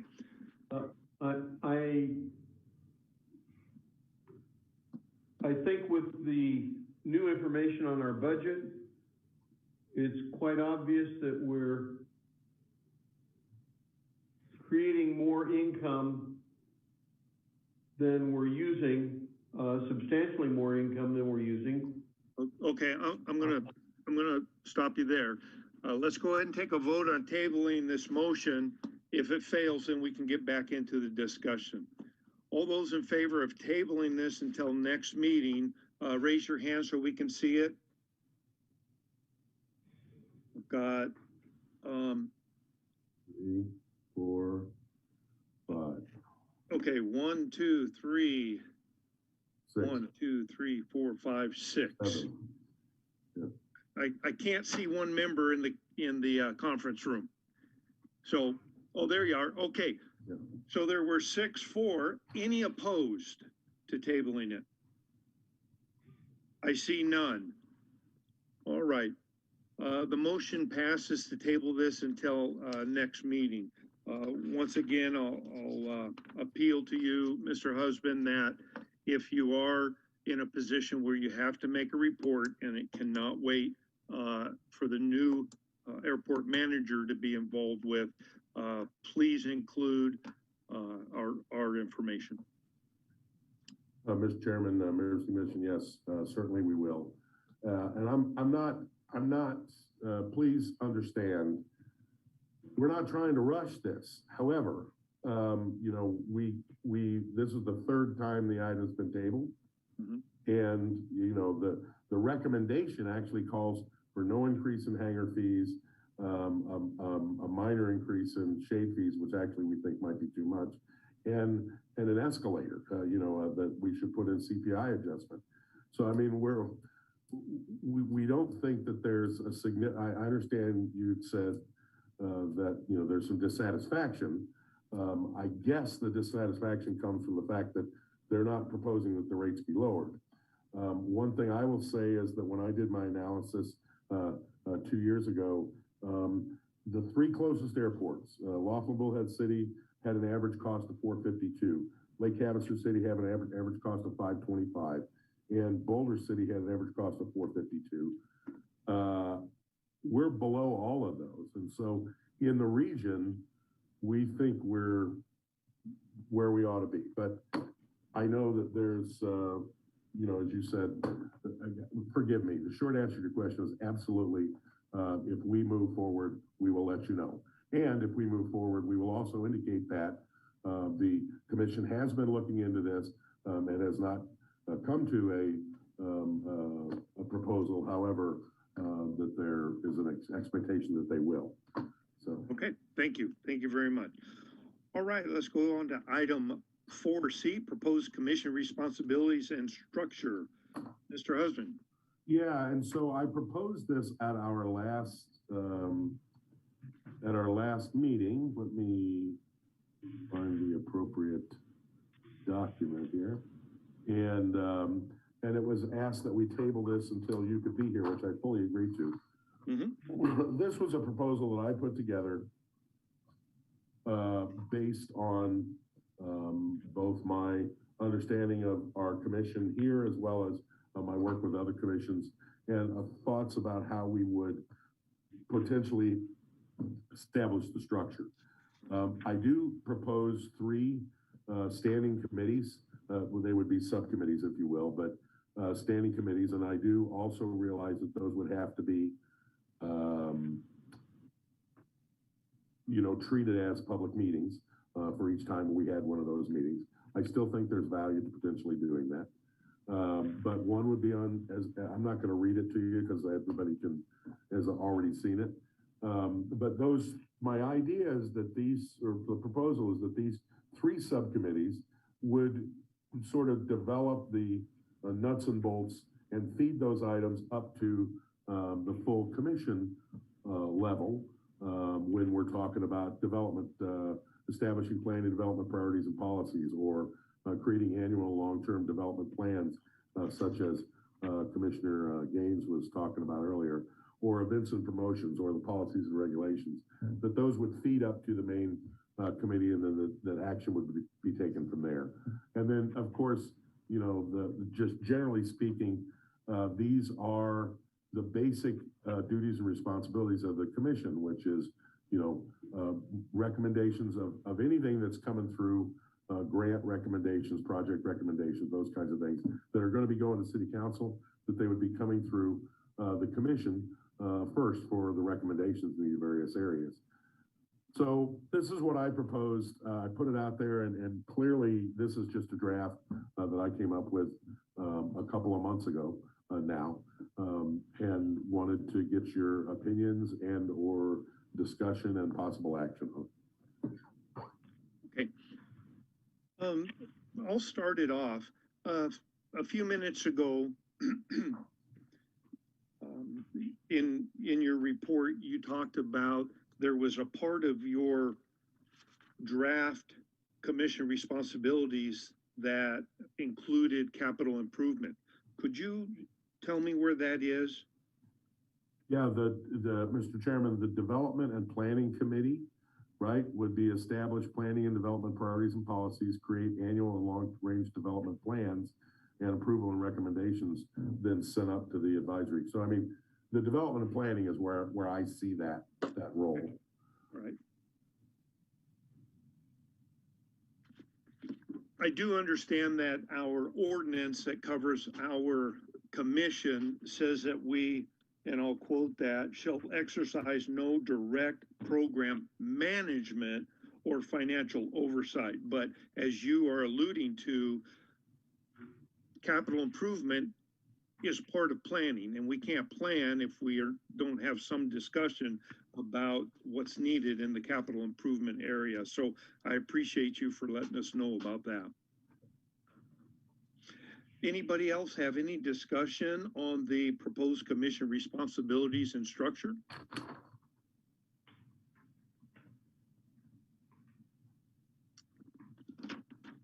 I don't see any questions. I noticed that, and correct me if I'm wrong, I can't read it from here, that there was, in the developmental planning, there'd be 2 members from the commission, I think 2 members from city staff, and I can't, for the life of me, read it far enough away, that there's other people on it. That, Mr. Chairman and Vice Chair Amspoker, that is correct. So forgive me, it's the acronyms. So policy and regulations would be two airport staff. So that's somebody from the airport, somebody from the industrial park. And then there would be 2 commissioners that would be established on there. One representative from our law department, one representative for our finance department. So, you know, because we're looking at with regard to policy and regulations, those kind of things, having the right people involved. Likewise, there'd be 4 people from the city, is that correct? Well, let's see, it could be most likely, yes, 1, 2, yes, 3, 4. Okay. And that's on regulations. Correct. And I believe it's the same number on development? Yeah, the difference would be 1 public works and 1 economic development representative with the other 4 members the same. And then that would be essentially the same also on events and promotion. What we would include would be 1 or 2 stakeholders, members, and where I'm with that is if it's an event or a promotion that is, let's just use the Airfest as an example. You know, the primary stakeholders on that are probably going to be mostly EAA, but there could be others that were involved. So we look in that one to actually have the stakeholders that would be involved with the particular event or promotion. There may or may not be, it may or may not always be appropriate to have those people in attendance. What I mean is this, in some cases, the stakeholder might be the city or the commission could be doing, you know, something purely from their perspective, and you wouldn't have those outside stakeholder involvement. I see. So under development planning, since the airport is now under public works,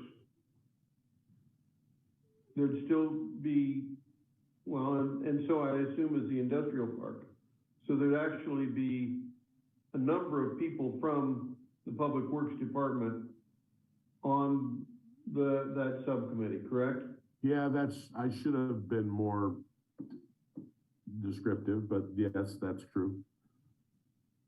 Okay, just trying to get an understanding. Thank you.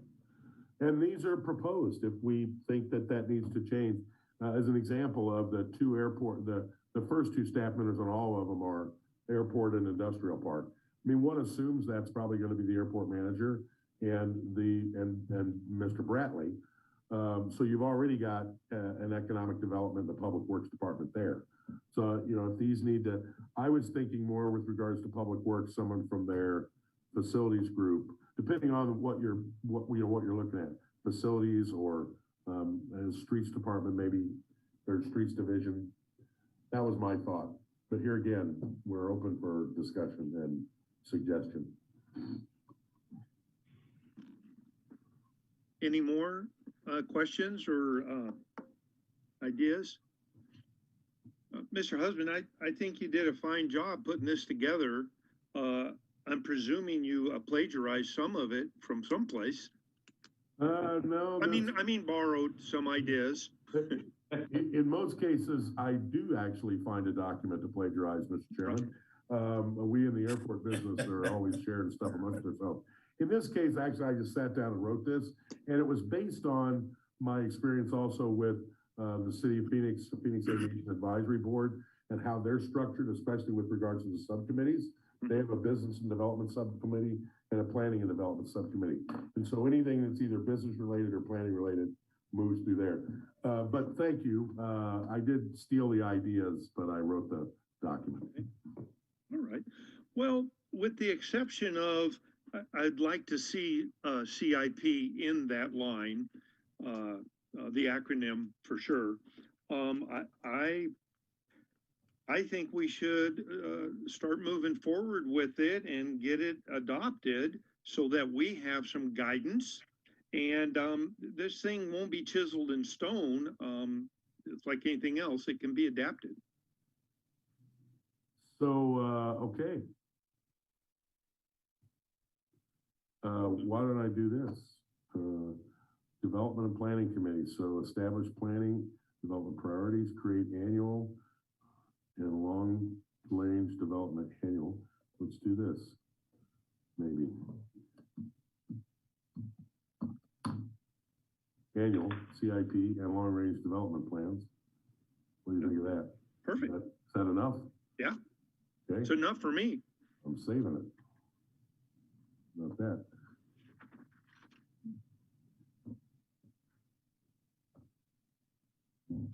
Okay. Would you like us to entertain a motion to approve this as changed? Or do you want to bring back a final draft?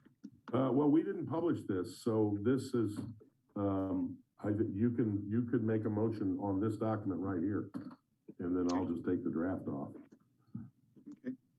All right, so I would entertain a motion to move forward with adopting this. I believe what you were saying, Mr. Husband, is that we would need to publish it next meeting and formally adopt it next meeting?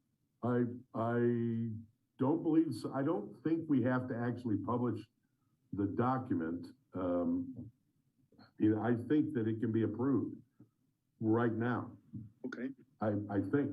I don't see any reason why. According to what it says, excuse me, according to what it says on our information packet, the item for discussion and possible action. Well, right, but action to go forward with publishing it for approval next meeting. Let's go ahead and do that. I would like to entertain a motion to approve this to be published for a next meeting packet for formal adoption at that time. Anybody willing to make that motion?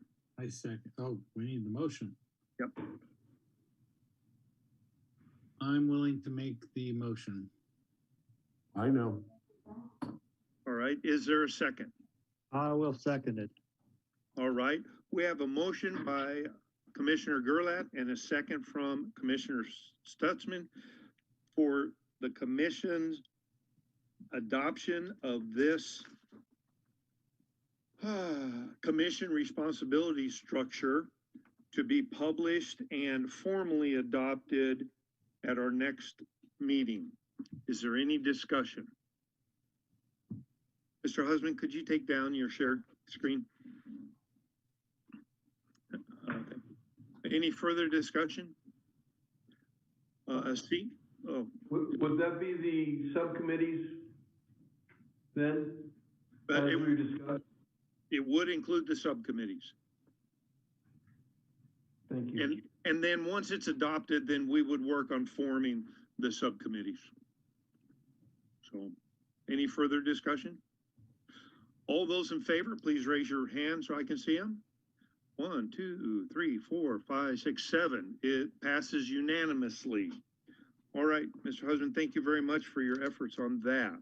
My pleasure, Mr. Chairman. And so just so I'm clear, I'm going to take that document and then we'll publish it in the packet with next month's documents. Yes. Excellent. That'll be an old business item next week. Yes. Yep. All right, let's move on to 5, new business, 5A, commission member term correction. This is a short thing, Mr. Husband. Mr. Chairman, members of the commission, I made an error.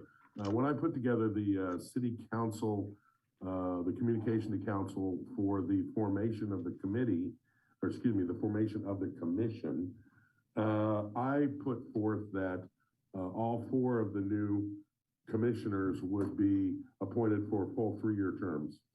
And in the ordinance that was approved by city council just before that proposal that I put forth, it actually said that the committee would be structured in such a way that the initial appointments would be appointed for a 2 and 3 year. Here's the bottom line, that it's structured in that way so that we're not having everybody leave the commission at one time. So here's what I propose.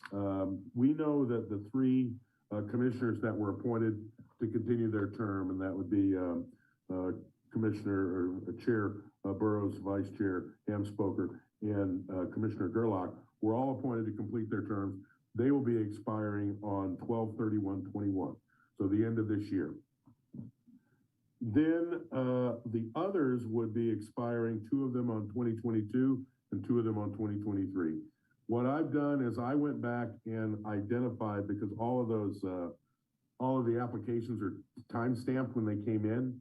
And so based on the order in which we received the applications, is how I broke it down. So what I've proposed is that Commissioners Gaines and Stutzman would be appointed until 12/31/22. And then Commissioners Gutierrez and Lorimer will be appointed until 12/31/23. And that corrects us, and that gets us to, we'll be replacing 3 commissioners next year, 2 commissioners the following year, 2 commissioners the following year, and it'll always run in that 3, 2, and 2 every year. So there's not any one single year where you're replacing 4 or 5. In this case, it would be 4. So that's Okay. what I proposed. Had you had a chance to talk to these commissioners about that? I did get a chance to talk to Commissioner Gaines. I was unable to contact Commissioner Stutzman, and that's my error. My vacation got in the way. Okay. So I'm going to just ask straight out, Commissioner Gaines, do you have a problem with that? No, that's fine with me.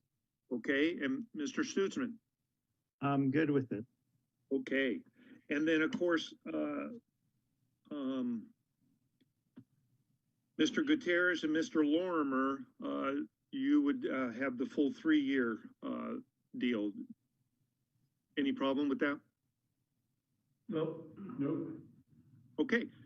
We're good. All right. I'd like to entertain a motion that we adopt the adjustments in the terms. So,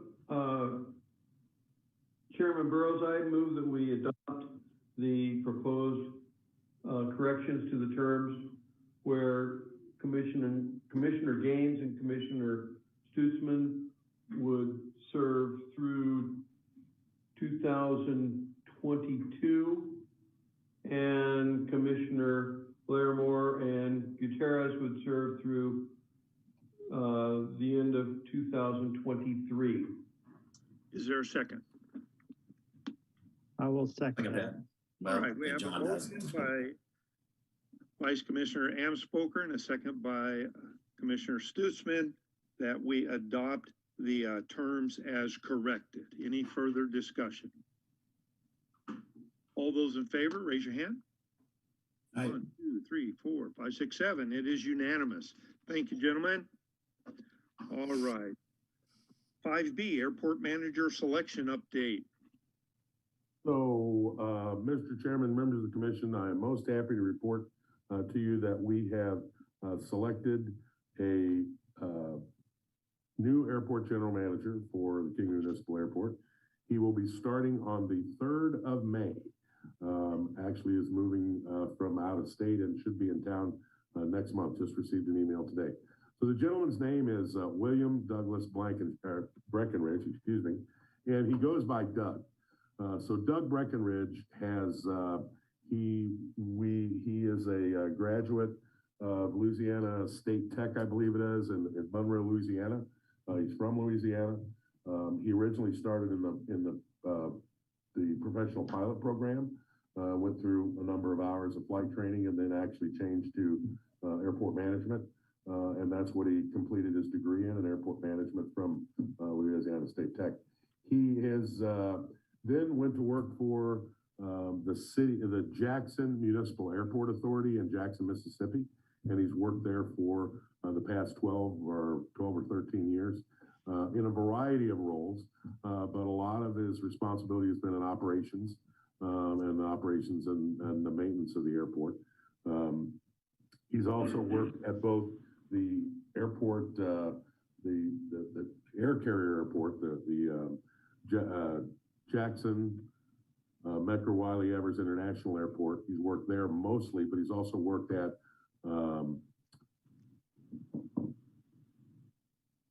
their general aviation airport also quite a bit. A lot of the things they've been doing at their general aviation airport is a lot of the things that we're trying to institute here, maybe a little bit more sophistication with regards to how we manage our maintenance activities, how we track our maintenance activities, those kinds of things. Hawkins Field is the name of the general aviation airport, excuse me. So really did a great job in the interview process. We did initially virtual interviews for, we had identified 6 candidates, and we interviewed 5 after one declined due to some family issues. So did a good job in the virtual interviews, and then we actually visited the city of Kingman for a tour of the community, a tour of the airport, of course, an industrial park, and then a very lengthy half-day interview with our panel, which was made up of the Public Works Director, Rob Owen, myself, and Krista Toshlock, our HR Director. And we also had, while he was here, we took him around and introduced him to city management, people that we work with normally, police department, fire department, financial services, of course, HR, engineering, public works. So it was a very comprehensive process, and Mr. Breckenridge did a splendid job throughout the process. We really feel like we got a great candidate to manage the airport and to sort of take it into the next level. So I'd be happy to answer any questions. Like I said, I just got an email from Doug today. He's completed his service with Jackson Municipal Airport Authority after giving them notice. And then he's already identified a place to live, and he'll be moving here next week and arriving in town. We'll work next week on getting all his paperwork taken care of, and then his first day on the job will be the 3rd of May.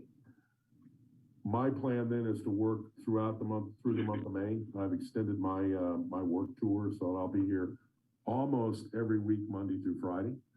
I've got 1 week where I'm going to be going to Dallas, so I'll have a short, couple of little short weeks on one side or the other.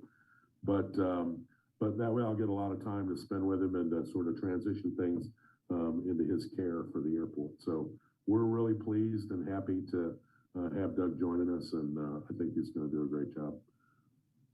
All right. Any questions?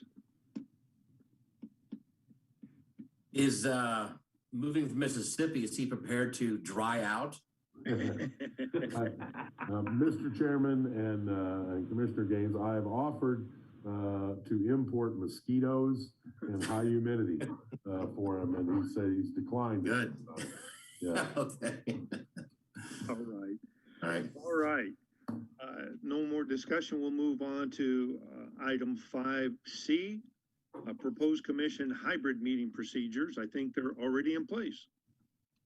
Well, yes and no. So what I would just propose, and this is, we are trying to move to a hybrid system from a purely virtual.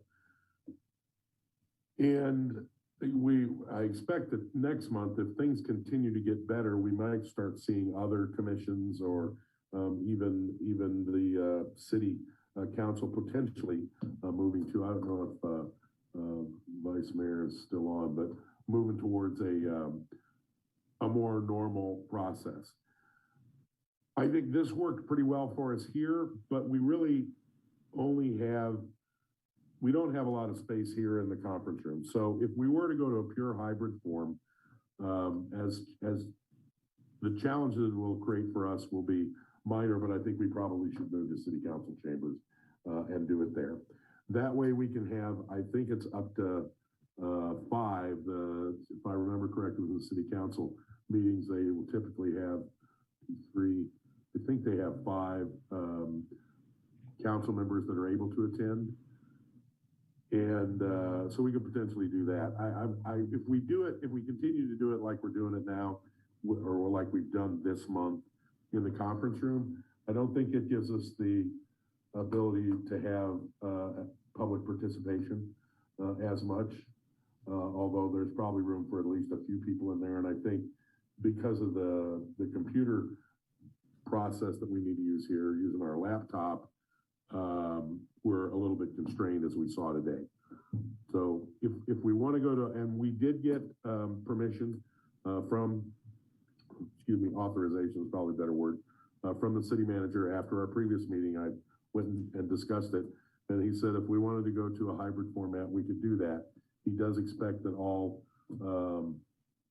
just like with any other city building, that all protocols would be followed, all COVID protocols would be followed. Okay. Janie has asked me to remind the commissioners that they can pick up a laptop from Annie prior to the meeting, should you desire to do that. Right. Yep. Right. So if we want to go to a hybrid model, that's probably the best way to do it. I still would direct all staff, probably other than myself, which to be here and participate virtually. Someone will have to be down there at City Hall, and I would take that responsibility, at least for the period of time that I'm here. Okay. All right. And I know that although it's a little more uncoordinated by doing it with Zoom, it does have its advantages. It's advantageous for me because of where I live. I know because of Commissioner Stutzman's schedule, it sometimes is more advantageous for him. And I think Commissioner Gerlach is in Vegas quite a bit with his business. So it has its advantages. But if we went to a hybrid, that means some of us could be in council chambers and some of us could still Zoom in. So any other discussions or questions? Yeah, so am I to understand that we're going to meet hybridly next month at City Council? Well, we can discuss that. Is that your desire? That's my desire. Okay. All right. Can't speak for anybody else. If we went to a hybrid, which to me, it only seems like a few of us would be sitting at the council chambers table, but would Mr. Husband, would those members that were in council chambers have computers in front of them, laptops for like a Zoom, or would that video from council chambers be put onto a Zoom channel? Yeah, Mr. Chairman, how it's typically done in the council chambers, they actually have cameras within the council chambers that information technology department staff operate the cameras. So I don't believe that they would necessarily have a computer in front of them, other than the speaker's position. In other words, the public podium speaker position has a laptop there. But I think in all other cases, it's done by the microphones that are already in place and by the cameras that are in there. And whatever how it's broadcast. Okay, and so whatever that camera picks up would be broadcast to our Zoom meeting? Correct, that is correct. Okay. I mean, it looks as though the vice mayor has got some guidance for us, perhaps. All right. Well, I like the idea. I think by going back to council chambers, it's maybe some kind of return to normalcy, and I think we're all waiting for that and wanting that. That was just my idea that came to mind when you were all discussing this, and I appreciate you asking for my input. Thank you. Yep. Well, before you mute yourself again, Mr. Watkins, thank you very much for your time today, spending it with us. Oh no, glad to be here. That's what I'm supposed to do anyway, so I appreciate it. And I've been here all this time. I know. Sometimes I'll get a phone call business-wise, so it's better just to take the video off and, you know what I'm saying? So. Got it. Mr. Vice Mayor, they say I have a face made for radio, so there you go. I can probably shut mine off anyway. Any further discussion regarding the hybrid meeting? I was just gonna say, I've liked the ability to join via Zoom, but I like the idea of getting back to where we were before too. So I'm in favor of the idea. Commissioner Gaines, did you have something? Yeah, I could also see this would be, as you pointed out, certain members, it'd just be a whole lot more convenient if they could join via Zoom, not to avoid COVID or something, but I think this is probably going to be the way it's going to be for some people anyway, regardless. Just keep this technology available for these reasons, or if someone's out of town and they want to join still, things like that. So, okay, all right. So I don't believe we need a motion. We can just go to Zoom or a hybrid meeting next meeting. So, Mr. Chairman, members of the commission, so what we'll do is we'll take the language and the procedures that are used currently for the city council meetings and then incorporate those within our agenda. But yes, we'll plan on at the next meeting. Now, it's easy for me to say that because I actually think that I will not be at the next meeting. That's the day that I return from Dallas. So I'll be getting off an airplane or actually on the airplane. But I've let my successor, Mr. Breckenridge, know, excuse me, that we'll make sure he's set up for success for this. Okay. All right, that takes care of proposed commission hybrid meeting. Let's go on to announcements by commission member. Let's start with Vice Chair Amspoker. Any announcements? Yes, I have several. First of all, the EAA chapter is going to be having a Young Eagles rally on the 5th of June, and it will be staging, instead of at our hangar, it will be staging at Arizona. They've graciously agreed to let us use their classroom and their entryway and pilot's lounge area.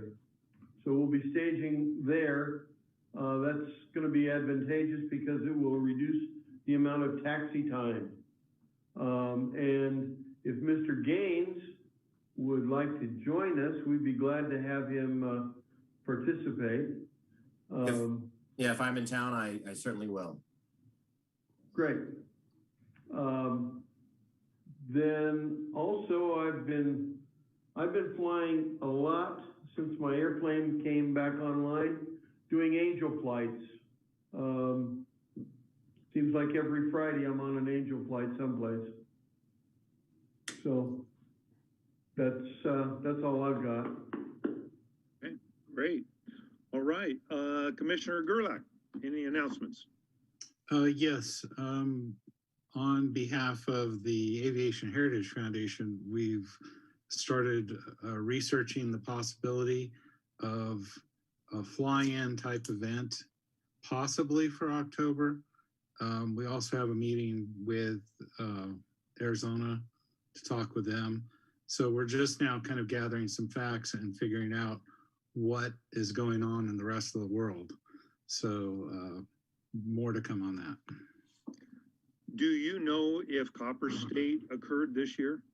It's in February, so I haven't followed it that closely, but it's in February. But was it in February? I believe, you know what? I don't know. I don't either. Okay. I do not believe it was, Mr. Chairman. I do believe they had it. Cancel I it. think Mr. Husband is correct. I think it was not there. Okay, all right. All right, Commissioner Gaines, any announcements?